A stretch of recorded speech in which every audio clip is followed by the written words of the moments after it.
দেশ থেকে স্বৈরাচারকে আমরা উৎখাত করেছি। সম্পাদক শহীদুল ইসলাম।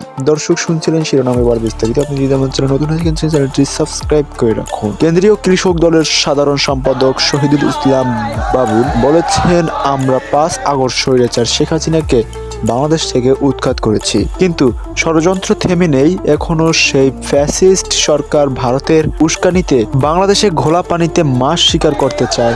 বাংলাদেশে হিন্দু মুসলমান আমরা একসঙ্গে মিলেমিশে আছি, তাদের সেটা ভালো লাগে না। শুক্রবার 13 ডিসেম্বর দুপুর 12টার দিকে কৃষক দলের 44তম প্রতিষ্ঠা বার্ষিকী উপলক্ষে রাজবাড়ীতে র্যালি শেষে সংক্ষিপ্ত সমাবেশে প্রধান অতিথির বক্তব্যে তিনি কথা বলেন। শহীদুল ইসলাম বাবুল বলেন, সবার আগে আমাদের বাংলাদেশকে যদি ভালোবাসেন, দলমত নির্বিশেষে আমাদের সার্বভৌমত্বের, আমাদের যে ভাইরা রক্ত দিয়েছে তাদের সঙ্গে আমরা বেইমানি করতে করব না।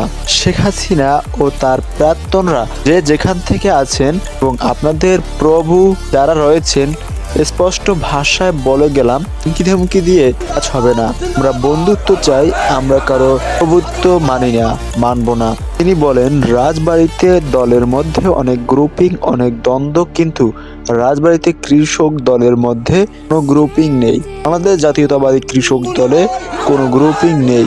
আমার নেতাকর্মীদের বলতে চাই, করে কৃষক দলের মধ্যে কোনো গ্রুপিং ও টানাটানি করবেন না। আপনারা কৃষক দলের মধ্যে কোনো গ্রুপিং টানাটানি করবেন না।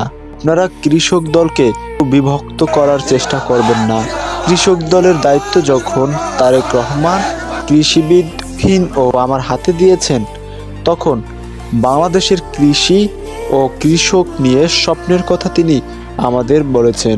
সেই স্বপ্ন বাস্তবায়ন করার জন্য জাতীয়তাবাদী কৃষক দল বাংলাদেশের 4,500 ইউনিয়নে কাজ করছি।